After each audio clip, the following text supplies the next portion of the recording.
Hi there. I am Omni Gawker, and I'm here. And this is something I was thinking about and thought, why not?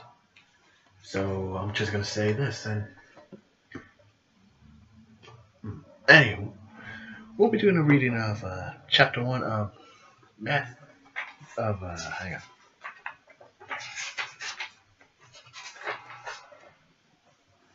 here it is of not your read of the man who used the universe by Alan Dean Foster.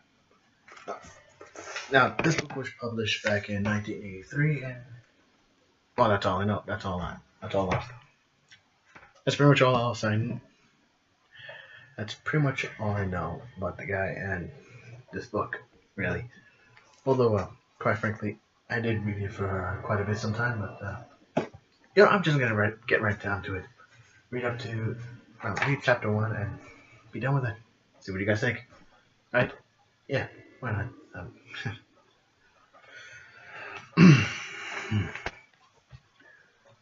Alright.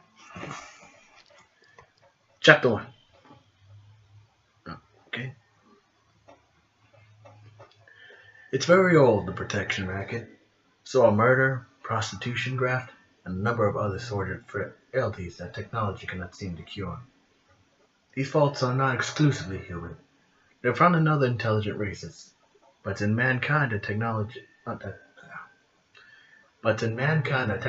advancement has outpaced the social to a degree unmatched by any other sentient species.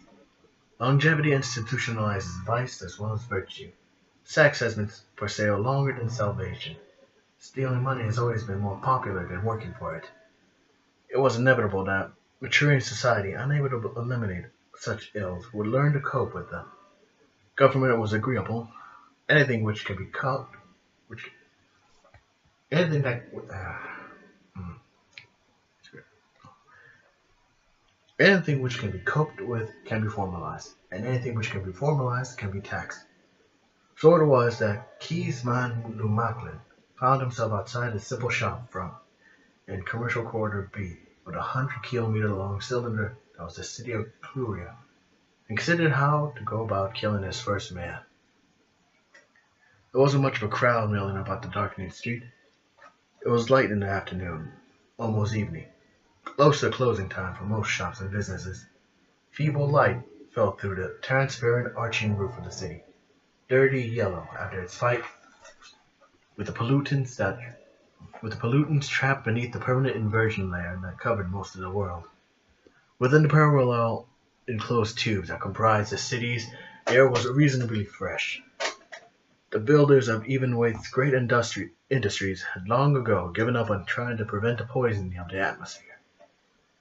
It was simpler and cheaper to seal each city inside the long glass and steel worms the inhabitants called the tubes, so that the factories could belch their sulfur dioxides and ozones, chemicals into the sky without harming the human population. Unfortunately, the native flora and fauna of Evenwaite had no tubes to retreat to, no gas masks to don. Outside the tubes, the surface was barren scrub and gravel desert. Leaden skies dominated a land of weeds and weak animals. Even insects choked. None of which troubled the busy people of Cluria. Business was good, and there was plenty of work. But it didn't matter that you couldn't go outside. There was enough to do inside. None of the preoccupied pedestrians spared Lou Macklin a glance. He was clad in a brown shirt that was puffed at the sleeves and V-necked, loose black overalls with straps over his shoulders, and a black cap. From a distance he was easy to overlook. He was less than the average height. Up close, however, he became suddenly more impressive, particularly when he turned to face you and you received the full impact of his stare. You would also note that there was 100 kilos of muscle on that squat frame, most of it concentrated in the chest and unusually long, massive arms. He wore his blonde hair short. He wore his blonde hair cut short, for in his profession long hair could prove a fatal encumbrance. Sleepy blue eyes examined the world from beneath a high forehead, and there was about him an air of lounging in insouciance. Yeah, I'll go with that. It was only an air, however. Lou Macklin absorbed everything that went on around him. He just didn't want the world to know it was being absorbed. He had a very small mouth, a nose that had been broken many times, and those exceedingly odd blue eyes that never seemed to open more than halfway. They were certainly a striking color, almost a turquoise, and all the more remarkable for the fact that there seemed to be nothing behind them. A well-dressed man and woman, hand in hand, came strolling down this side of the street. They passed him as though he went there. It was a talent he would find, the ability to become part of the scenery. He followed them as they passed, looked the other way up the street, and then put his hands in his pockets and walked casually across the pavement. He was 22 years old and had been a registered illegal for 5 years. There were 100 classes of citizenship, both legal and illegal. Of course, you could hold both, depending on profession and applications. Lou Macklin was an 83rd class illegal and had spent 2 years in that status. He was tired of it. Any 22-year-old would have been. But Lou Macklin was very patient, which the average citizen his age was not. Patience was a prerequisite in his chosen line of work. He started making a name for him in Bolea, a small semi-agricultural city to the south of Cluria. A recommendation by the gang leader he'd worked for there brought to the attention of powerful underworld figures in the metropolis. For 2 years he worked for one of the city's dozens of criminal syndicates.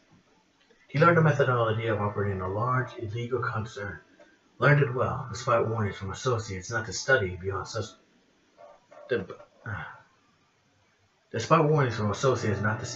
reasonable aspirations.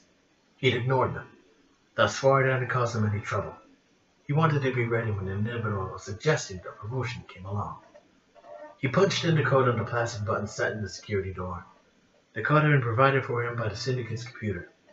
It slid aside and he entered. There was a single aisle running the narrow length of the store. Each wall was a long, flat video screen. On them were displayed, elegantly lit and arranged, the store's wares. Despite its somewhat tedious location, the store's stock was quite impressive. Some of the best citizens of Cluria, or their representatives, made purchases here. The real jewelry was kept locked in a secure room somewhere below street level, and was brought up only when an actual purchase had been consummated and credit had been cleared. The system proved a very effective anti-theft arrangement, though it was not perfect. Lou Macklin could have cared less. He was not there to steal. The owner came out of the back room. It was 5 minutes to sunset time, and he was clearly impatient to close up. He was quite tall, well-built, and middle-aged. He'd chosen to let natural baldness develop. As he watched Lou Macklin, he removed the contact jeweler's loop from his left eye and slipped the sliver of plastic into the cleansing case he wore as a ring on one finger. Lou Macklin stopped opposite a floor-mounted screen, which simulated a display case. He still had his hand jammed in his pockets. The owner was on the other side. "Hello?" Lou Macklin spoke quietly. He always spoke quietly. Never yet happened to encounter a situation where it required him to raise his voice. Nobody yet knew what he would sound like if he ever got really angry. "Hello, yourself, citizen." The owner's head nodded towards the doorway. "If you come to make a selection today, you better hurry. I'm closing in a couple of minutes." He eyed Lou Macklin up and down and added, "The cheaper jewelry's in the third section, right hand wall, and in the middle of the screen." "I'm not here to buy," Lou Macklin informed him. "I'm here to collect." The man's eyebrow rose, and he appeared amused. He leaned forward, his hands resting on top of the display screen. "I'm not aware I owe you anything. In fact, I don't even know you." "That's not necessary. I'm here on behalf of someone you do know. Hiram Lau." The man sighed and looked bored. "Not again." Look, he said tiredly, I've told Law that I'm doing just fine on my own. There hasn't been an attempted break-in here or in my vault for nearly half a year. Maybe he can frighten some of the other merchants on the street into paying him protection money.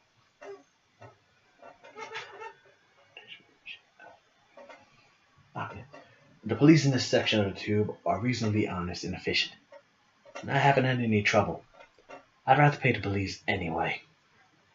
He smiled wickedly. But no, that's not quite true. What I said about trouble. I've had a few problems. Oh, shit, one guy. No, that's not true. What I just said about trouble. I've had a few problems. About a month ago, a couple of sickly-looking gits wandered in and threatened to smash my screens if I didn't succumb to his friend Law's blandishments. It was really funny. Like something out of a history tape. They brought aluminum pipes, and the first time they took a swing at one of my screens and intercepted the shield field, I've got running over them. They both lit up like a pair of Molly Wobbles. It took me an hour to just properly deodorize the store. I find it peculiar that Lao sent one git where two had failed. Lumaklan gave a barely perceivable shrug. I don't know about the two men you're talking about, or anything that spizzed between you and Lao. I only know that I'm here to collect. 100 credits for 6 months back insurance, and another 100 for the rest of the year. The man laughed, shook his head in disbelief. That's another thing about your boss, Lao. He's overpriced as well as stupid. He's not my boss, Lumaklan said quietly. I work for him. Doesn't that make him your boss? Not necessarily, Lumaklan replied. It makes him my employer. Boss has a different connotation. Connotation?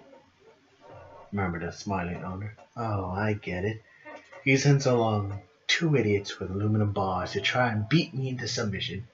And when that doesn't work, he decides to send a semanticist to try and talk me into it. He leaned forward over the screen, his expression turning nasty. Well, I'm not interested in your spiel. I'm not afraid of your boss. And I'm not worried about however many gits he sends at. He decides to have visit me. He sent along fools to talk or strike, and it won't make me pay him a half credit. The security arrangements for the shop are very elaborate, best available in Cluria, and equal anything that can be brought in from Terra itself. So I'll run my business, thank you, without your boss's protection. Tell him to fibble off and go bully someone else. He doesn't frighten me. I got friends too, legals. They buy a lot of merchandise from me, and they'd be damn upset if anything happened to their source of supply. Lumaklan waited until the owner had finished, and then, patiently, as if speaking to the child, you owe Hiram Law 100 credits back insurance, and another 100 for the remainder of this year. The owner shook his head slowly. A deaf semanticist he sends, no less. Lumaklan extends his right hand. You can pay in cash or by transfer, but please, pay now. You are overdue. The joke seemed to be wearing thin on the other man. Oh, come on, I've got to lock up.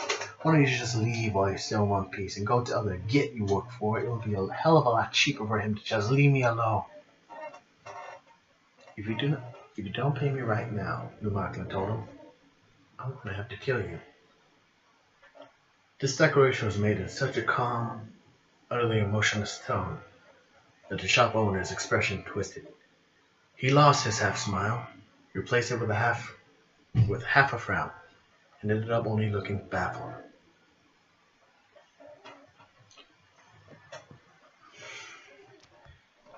Really? His hands tensed ever slightly. You killed many people? Lumaklan shook his head. I never killed anyone. Before now. Well, I have something to tell your boss. I have something to tell you, young man. Why I'm bothered, I don't know. Except that you're obviously so unsuited to what you're here for. I suppose I feel a smidgen of pity for you. You notice the position of my hands? Lou Marklin's eyes then moved from the other man's face. I noticed them when I walked in. So? So, you cannot have a very large caliber explosive weapon in either of the pockets where your hands have been since you came in. For the last couple of minutes, both of my hands have been resting on specially keyed portions of the fake display screen that stands between us.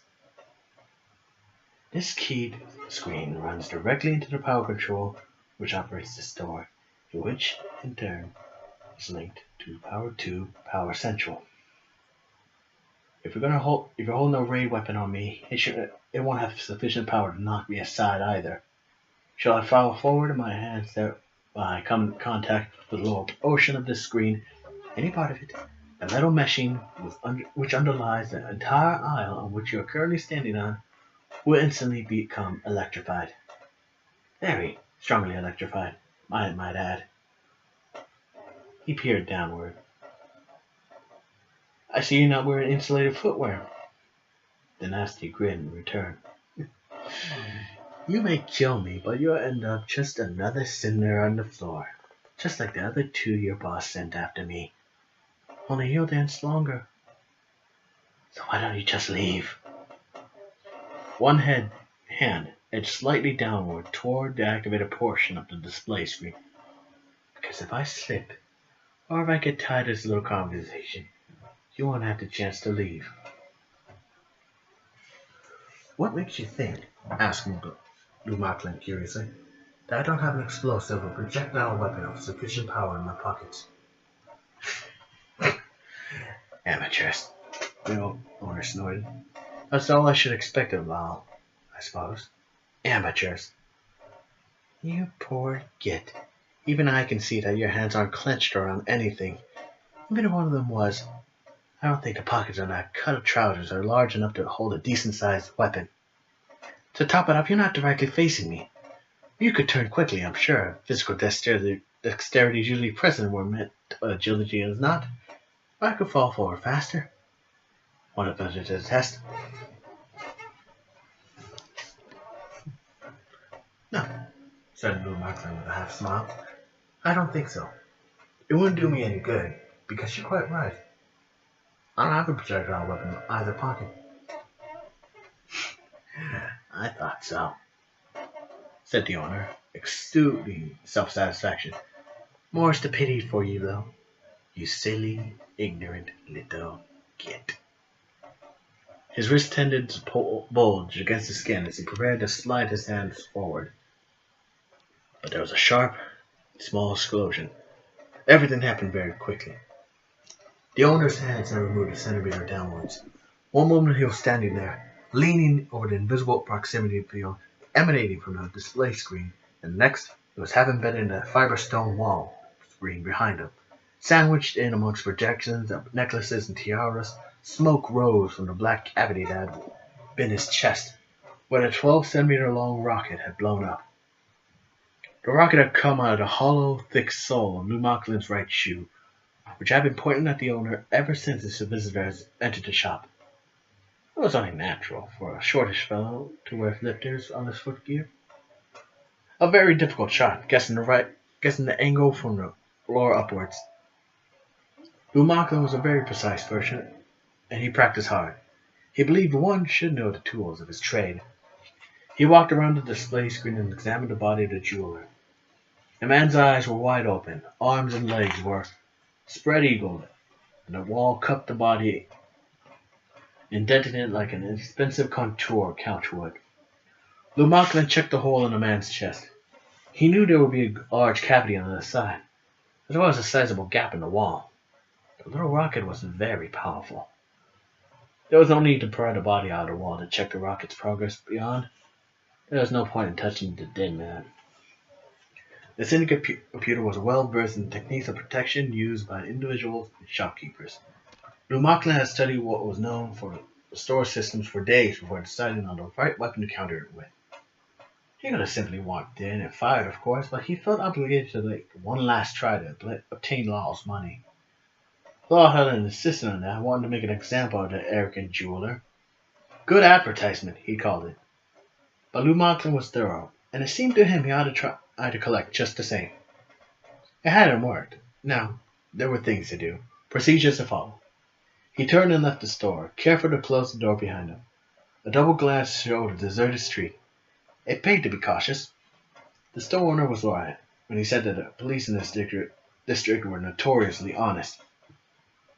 The thick walls of the store had muffled a brief explosion the rocket's charge had made. The street remained empty. Lou Macklin strode casually down the street, found it an idly marked car, eased into the back seat. No one appeared to challenge him as he slipped his credit card into the waiting slot and punched in the address of his apartment. It laid in Tube 12, some 4 kilometers distant. Tube 12 of the 40 that marched in orderly warm rows across the smothered terrain of this part of the northern continent of Evenway. As the car sped smoothly along the center street, guided by the sensors in his belly, he reflected on the murder he committed. It was inevitable in the line of work that society had forced him into that someday he'd be compelled to kill. He felt no different, nor had he expected to do. He thoroughly researched the psychological aspects and decided that his own profile fell amongst those who would not be affected by such an act. He was mightily gratified that his research was not supported by fact. It had simply been another job. This taking of a life. He performed it with his customary efficiency. The accomplishment would be entered into and duly noted by the master underworld computer system on Terra. It in turn would probably direct that status be raised at least 10 levels. Perhaps even jumped into the 60s status-wise. A successful murder was a considerable achievement. All he had to do was get away with it.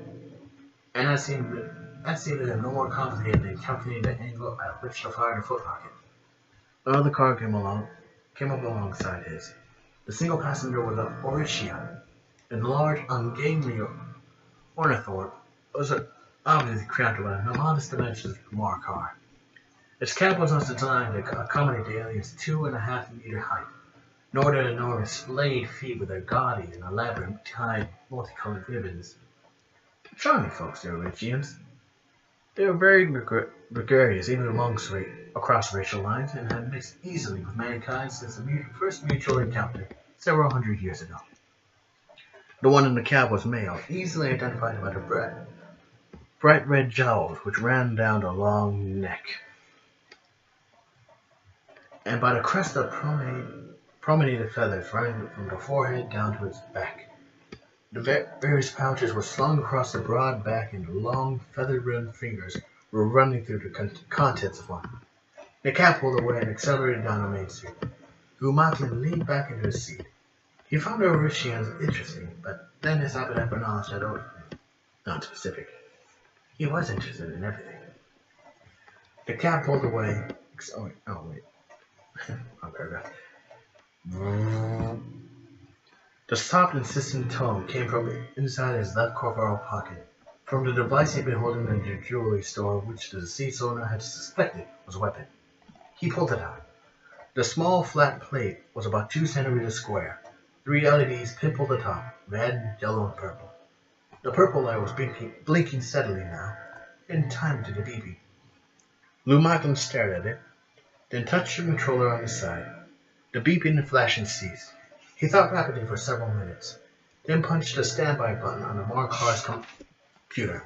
It flashed ready at him, and he entered a new destination. He had to detour for one quick stop before returning home. He had an important pickup to make. Of course, he might be overreacting. He knew. It might be nothing. Considering the activities of the evening, however, all precautions were very important. His brows drew together over slightly narrowed eyes. It wasn't that he had been expecting some new threat, only that he'd hoped to hold it off for another year or two. He'd been a little better prepared to deal with it then. Ah well, if his hand was being forced, he would have to handle it as best he could. Of course, there was always a chance it was a false alarm.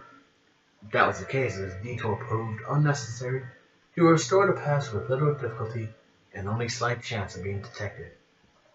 And I think that's where I'm going to end for now. I mean, we're just about a couple of pages in it, but I'll stop here for now. It's gone on a bit long. Alright, so, oh, I forgot to say this at the beginning, right? We'll say this at the beginning, how about that? All rights and properties are. Well, basically, this book belongs to whoever owns, or, well, to the author himself at least, belongs to him, Alan Dean Foster. And, right. I've been Omni Gogger, and quite frankly, have a good day.